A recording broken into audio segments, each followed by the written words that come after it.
Hey, what is up guys, welcome back to the channel and welcome back to Gran Turismo 7. It's time once again to continue on with my Group 1 car reviews, this time moving on to the, final iteration of the Audi R18, which was ran by Audi in different forms and versions between 2011 and 2018. Hopefully this one will enter the list in a rather decent spot as we try and rank all of the Group 1 machinery available in GT7, hopefully coming up with a nice final ranking for each individual car come the end of these reviews. So as always, we're going to start off with the price point. Now, in comparison to the R18 TDI from 2011, this one is 2 million credits cheaper. In terms of the overall stats, you are looking at 881.23 pp, 4-wheel drive, 506 brake horsepower, 875 kilograms and turbocharged. And obviously with this being the 2016 generation, it's got a massive amount of hybrid boost out of the corners.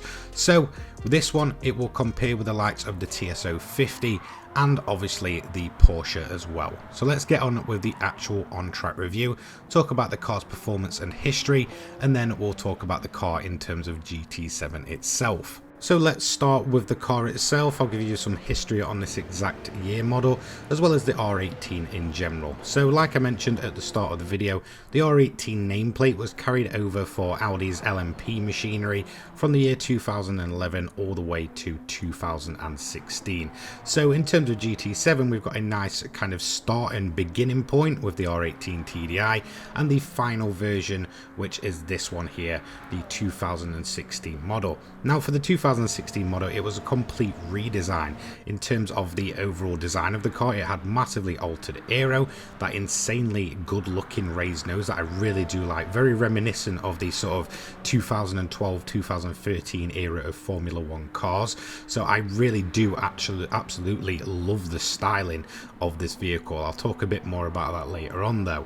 In terms of the engine, it carried on the 4-litre turbo diesel V6, and in terms of the nameplate, the e-tron Quattro kind of portion of the name was dropped for this season. So, you know, obviously like with the TDI, we had the TDI, then we kind of had e-tron Quattro, and then in terms of the final year, they kind of dropped all that and just went for the R18. Now, in terms of the 2016, this was definitely not one of the more successful years for Audi. So overall, they got a P5 and a P2 in terms of their, you know, sort of overall championship.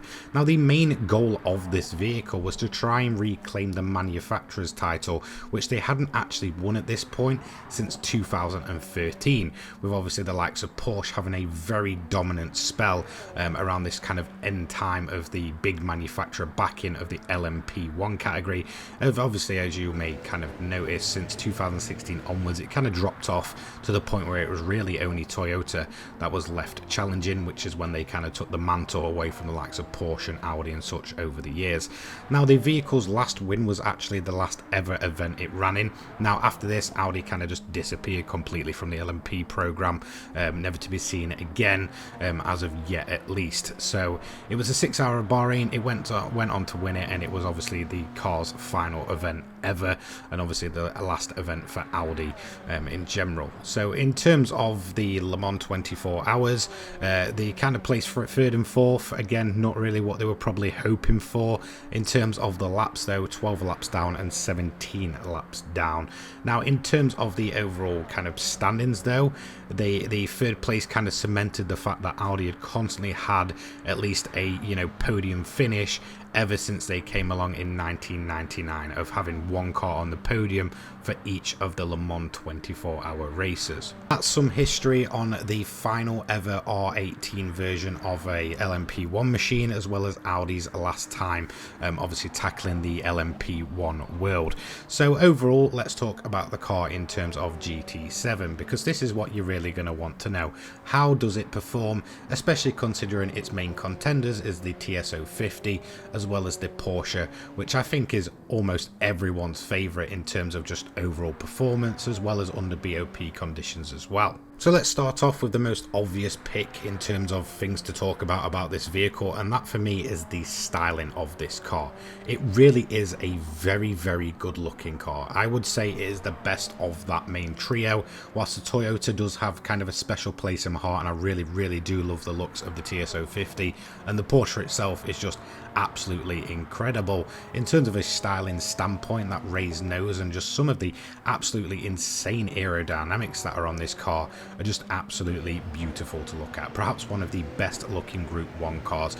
And in terms of the overall performance itself, it's certainly no slouch. Now, one thing I did notice in terms of its overall top speed, once the hybrid boost has kind of ran out and ran dry, this thing really isn't kind of holding itself back. It feels like it goes to a much better overall top speed, especially in comparison to the likes of the Porsche and the Toyota. So I'd say in terms of overall top speed, this one certainly has the legs. In terms of downforce though, it certainly did feel like it was weaker than the Toyota and certainly weaker than the Porsche. So it really sits in this nice middle ground of having very, very good top speed. So in terms of speed tracks, I would actually say this could be the pick of the bunch really in terms of that kind of, you know, main trio.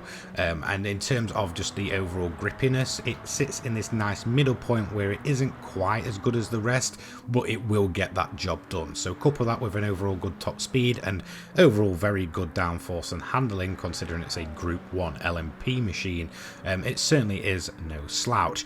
I absolutely love the sound design of this car as well. It really is such a unique sounding vehicle, and definitely one of the more unique sounding Group 1 cars.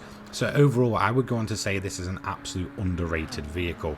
It feels like no one really touches the Audi. I think you see plenty of Porsches. I think that's an absolute given. Again, the Toyota, it seems to get picked a bit more than the Audi, but the Audi itself just feels like no one really talks about it. You know, in terms of those three vehicles, the Audi just never really gets a look in. If you haven't tested this car, I think for 1,000,000 credits, you can do much, much worse than this car right here. It's absolutely stunning to look at, and it does have the performance to match as well as the overall top speed. So with the lap of the Nordschleife done, let's see where this car ranks. So in terms of overall, it comes in 8th position. As you can see there, it absolutely smashes the original version of the R18 TDI, which is to be expected, by around about 5 seconds. In terms of being around the pace of other vehicles, it currently is slower than the TS050, but only by a slight margin. So you're looking around about 4/10 of a second gap. So certainly keeping it close in terms of those 2016 hybrid LMP1 machines. It is also just a slight touch down on the GR010, which is obviously the kind of more modern hypercar version, a completely different category of car. So whilst it doesn't necessarily have the downforce, it certainly has the top speed to make up for it on the straights.